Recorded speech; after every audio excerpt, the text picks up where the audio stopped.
कल वक्फ संशोधन बिल लोकसभा में पेश होना है, लेकिन इससे पहले बीजेपी ने अपने सांसदों के लिए व्हिप जारी कर दिया है और कल सभी सांसद सदन में मौजूद रहे। बड़ी खबर इस समय की मैं आपको बता रही हूं, कल वक्फ संशोधन बिल को पेश होना है और उसको देखते हुए बीजेपी ने व्हिप जारी किया है। व्हिप जारी का मतलब है कि बीजेपी के सभी सांसदों को कल लोकसभा में मौजूद रहना होगा। मेरे साथ जी न्यूज के दो वरिष्ठ संवाददाता जुड़ रहे हैं, मेरे साथ रवि त्रिपाठी जुड़ रहे हैं, मेरे साथ रविंद्र जुड़ रहे हैं। मैं रविंद्र आपसे शुरुआत करूंगी, आप बीजेपी कवर करते हैं। देखिए ये नाक का विषय बना हुआ है, पेश हुआ, फिर उसके बाद जेपीसी बनी, 38 बैठकें हुई, 128 घंटे लगाए गए, लेकिन विपक्ष अपने रुख पर अड़ा हुआ है। अब सबसे बड़ी चुनौती अगर बीजेपी के लिए इस बिल को पास कराना है तो वो टीडीपी, जेडीयू और आरएलडी है। क्या खबर आपको मिल रही है? हालांकि बात जो है टीडीपी और जेडीयू के नेता बड़ी गोल गोल कर रहे हैं अभी तो।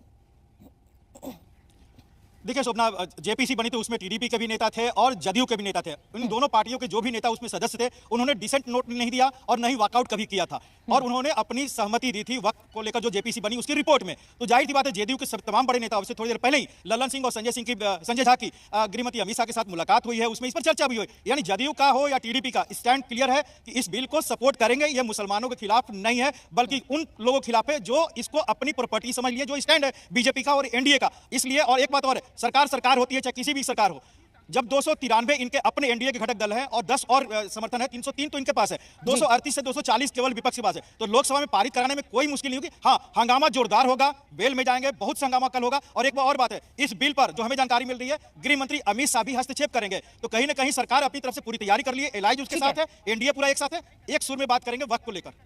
बिल्कुल ठीक है, आप बने रहिए रविंद्र। जल्दी से मैं रवि त्रिपाठी का भी रुख कर लूंगी। रवि, सीए को लेकर इसी तरीके से मुस्लिम समाज जो था वो काफी परेशान था, धरने प्रदर्शन हुए थे, लेकिन सीए आने के बाद कुछ ऐसा नहीं हुआ। ऐसा कहा जा रहा है सरकार के द्वारा, तमाम मंत्रियों के द्वारा, कि साहब ये सिर्फ एक गलतफहमी पैदा की जा रही है, ऐसा कुछ नहीं होगा। वक्फ बोर्ड में सरकार किसी भी मुसलमान की जमीन को कब्जा करने नहीं जा रही है। तो आपको लग रहा है कि जमीन पर जो मुसलमान अपना विरोध जता रहे हैं उन तक सरकार अपनी बात अच्छी तरह पहुंचा नहीं पा रही है और इसीलिए विरोध हो रहा है? और कल लोकसभा में क्या होने जा रहा है, आपको क्या लग रहा है, विपक्ष वॉकआउट करेगा?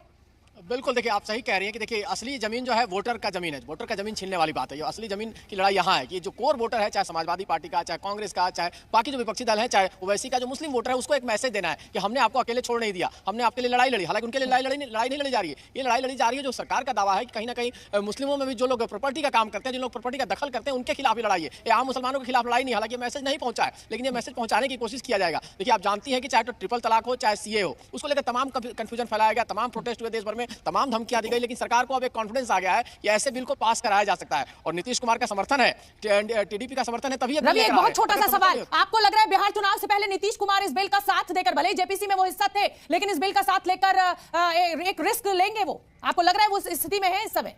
बिल्कुल बिल्कुल, देखिए नीतीश कुमार को पता चल गया है कि नरेंद्र मोदी के साथ आने के बाद अब मुसलमान वोट उनको नहीं मिलता है। Messaging as a secular leader वो अपने आप को एस्टेब्लिश करना चाहते हैं, हटना नहीं चाहते हैं। लेकिन उनके और उनके नेताओं से जो बातचीत होती है वो मानते हैं कि 2017 में जब से उन्होंने पलटी मारी लालू यादव को छोड़कर, फिर से नरेंद्र मोदी के साथ हाथ मिला, जिस हाथ को मिलाने के चक्कर में भाग के गए थे एनडीए छोड़कर और बीजेपी से रिश्ता तोड़ा था, उसके बाद जब दोबारा आए तो उसके बाद उनको वोट नहीं मिलता है। लेकिन ये मैसेज जरूर है कि नीतीश कुमार हाथ नहीं है, बहुत अटैकिंग नहीं है मुसलमानों को लेकर, ये भी एक मैसेज। ठीक है रवि, देखिए रविंद्र आपकी बात में मुस्कुरा रहे हैं और रविंद्र क्योंकि बीजेपी में काफी अंदर तक पकड़ रखते हैं, उसकी खबरें हम तक पहुंचाते हैं। रविंद्र, आपकी इस मुस्कुराहट की क्या वजह है? अगर जेडीयू के नेता संजय झा अमित शाह से मिल रहे हैं तो क्या मान मनोबल चल रही है या क्या चल रहा है? छोटा सा जवाब। बहुत जल्दी जवाब दे दूं। रवि जो बोले कि मैसेज नहीं पहुंचा है, सबका साथ सबका विकास 2014 में प्रधानमंत्री नरेंद्र मोदी ने एक नारा दिया था और सारी योजनाएं घर में पहुंचाया गया, अल्पसंख्यकों को खासकर मुसलमानों को वोट नहीं मिलता है। मैसेज पहुंचाना और मैसेज नहीं लेना, स्वीकार नहीं करना, दोनों मंत्र। जहां तक नीतीश कुमार की बात है, बिल्कुल सही है कि मुस्लिमों का वोट बीजेपी के साथ आने के बाद नहीं मिलता है, लेकिन वो एग्रेसिव वोटिंग नहीं करते हैं जैसा कि बीजेपी के खिलाफ करते हैं। तो नीतीश इतना रिस्क ले लेंगे। बहुत बहुत धन्यवाद रविंद्र आपका, रवि आपका। दोनों ही ने जो चर्चा की है उससे निकलकर तो यह सामने आ रहा है कि वक्फ बिल पास हो जाएगा क्योंकि जेडीयू, आरएलडी और टीडीपी सरकार के साथ है।